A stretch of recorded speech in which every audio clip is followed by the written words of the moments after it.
Okay, folks, in this quick video, we are going to look at the exploration and colonization of the New World and the role that France played into it. Alright, let's begin. To begin, the age of exploration, so the time where new lands were being explored, actually started because of a prince from Portugal decided that he wanted to send explorers to Africa and try and find different routes to Asia. And his name was Prince Henry of Portugal. Now, this prince actually started a school on navigation where sailors were taught how to make maps and shipbuilding, because back then a lot of this stuff had to be made by hand. We couldn't just open up our iPhone or our iPads and type in the location. You actually had to learn how to actually make a map. Now, because of this school, it ended up creating a lot of famous explorers like the ones that we're familiar with, thus beginning the age of exploration in Europe. So down below is kind of an example of what a map may have looked like back then. And then down on the right, you have a picture of a shipbuilder. Alright, Portugal was the first of many European countries to begin sponsoring voyages of exploration. To sponsor means that they backed up or gave explorers the money that they needed to buy their supplies, pay their sailors, and so forth. Now, when they began to explore the world, their main goals were to find gold, find gold, a shortcut to Asia for spices, because if we look at the map on the bottom right, in Europe, if they wanted to go to Asia, they actually had to fly or sail around the southern tip of Africa and then kind of work their way into Asia. They were hoping that they could actually find a different route that simply just cut that in half, but that wasn't until about 200 years later that was possible. Another thing that they wanted to own new lands, because the more property that you owned for a country or claimed, the wealthier that country could be, because then you could use resources, animal pelts, beaver furs, gold in many cases. And the other goal was to convert. To convert means that you're making someone change their religion. During this time, the religion that most Europeans followed was some form of Christianity. They would arrive to a new world, and then they would try and force their religion onto the native population, because the Europeans thought that they were godless savages and that they didn't know any better, so they tried to quote unquote make their lives better for them. Down below you have a picture of claiming, trying to own new land. So they would go on these territories, and if they were undiscovered, they would then say they belonged to the king and queen of the country that had sponsored them. But being a sailor was not all it's cracked up to be. It wasn't like in Pirates of the Caribbean, where you're like Captain Jack Sparrow and it seems like you're having a grand old time. These voyages were actually filled with great danger. Many times, many sailors or explorers sailed for months on ships. So there would be a long period of time where you would not leave that boat. So you would obviously feel homesick. Some of the hardships that these men faced, for example, were storms. Oftentimes, storms will actually capsize or sink these ships, so they die. You also had diseases. Unfortunately, when you're in a small area and you're surrounded by people, diseases spread quicker. One disease in particular that sailors and explorers really suffered from was scurvy, which is from a lack of vitamin C. And what that did, it causes you to lose your teeth, pale skin. And that's why back in the day you saw a lot of pirates without any teeth, was because they ended up catching scurvy at some point in their lives and made their teeth fall out. And another dangerous part of the job was sometimes you would end up being attacked by the native people, because they didn't want another group of people invading on their territory, or they were mistreated by the Europeans and they were retaliating against them.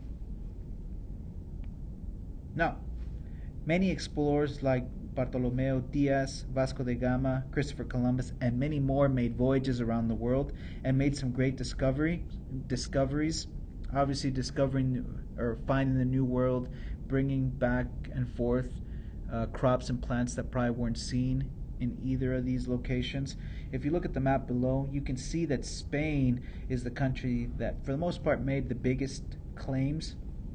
As you can see, Spain is kind of that green color, and it had most of North America, and it had parts of South America as well.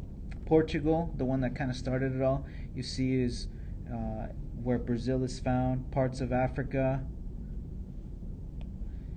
and then kind of spread out. Now, other European countries would eventually jump on and try and stake their claim in a lot of parts around the world. Now, France was one of those countries. France didn't want to be left behind, so they actually sent an explorer by the name of Jacques Cartier in 1530 to explore and claim parts of North America for France. So it's kind of, and we'll see this in a different map later, but in this little map, within a map, Jacques Cartier went and explored in the area that is now known as Canada. He went as far as deep as down the St. Lawrence River, which is a major river found in Canada. Jacques Cartier explored and claimed this area that is now Canada. He led expeditions between 1534 to 1542. With him being an explorer and exploring this new territory, he actually helped establish French control in North America. He eventually claimed it as New France. Unfortunately, most of these explorers weren't very creative when it came to naming these places. That's why, for example, the east coast of the United States was called New England, because it was claimed after the English. And in this case, New France, named after France. Now, because Jacques Cartier claimed Canada, part of the French colony, it's a big reason why, even to this day, a big population of Canadians actually still speak French. So not only do they speak English, they also speak French. Now, the main goal was to establish colonies. If you establish a colony, you're going to be able to enrich in your country, your home country, make it more powerful. When explorers landed in a new place, they declared it a colony, where they controlled this new territory from Europe. The French and English controlled North America, Spanish controlled South America, and eventually Asia and Africa were also colonized. Now, if you look at this map, this is a map that shows the countries that have been under European control. So if you look at the purple, obviously the purple is Europe, colonized or controlled by Europe. So the green countries, so these right here, were controlled by European countries at some point throughout their history. Yellow means that although they were not controlled, they were heavily influenced by European countries, whether it was the language, the clothing, and so forth.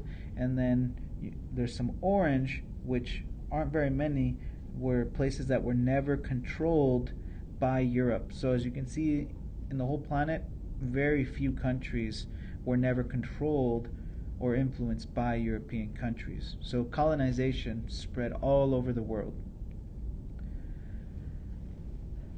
This period also resulted in the Columbian Exchange, which is the sharing of goods and ideas between Europe and the Americas.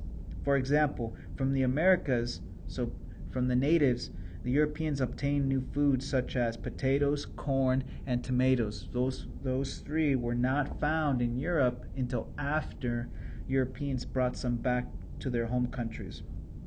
But Europeans also brought many things with them as well and introduced them to the natives. Some of these things were, for example, wheat, barley, and livestock. Livestock were referring to pack animals, herd animals, cows, pigs, horses.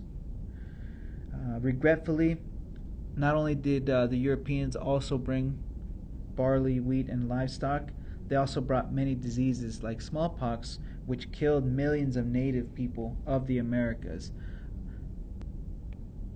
Here's an example of that Columbian exchange.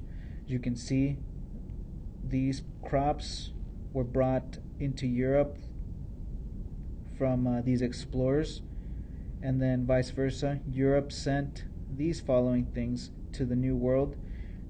Some livestock would be cattle, sheep, pigs, and horses. They didn't have those until the Europeans came over. Well, that's it for this video. Be sure to answer all of the questions. If you have any questions or concerns, feel free to let me know. Thank you.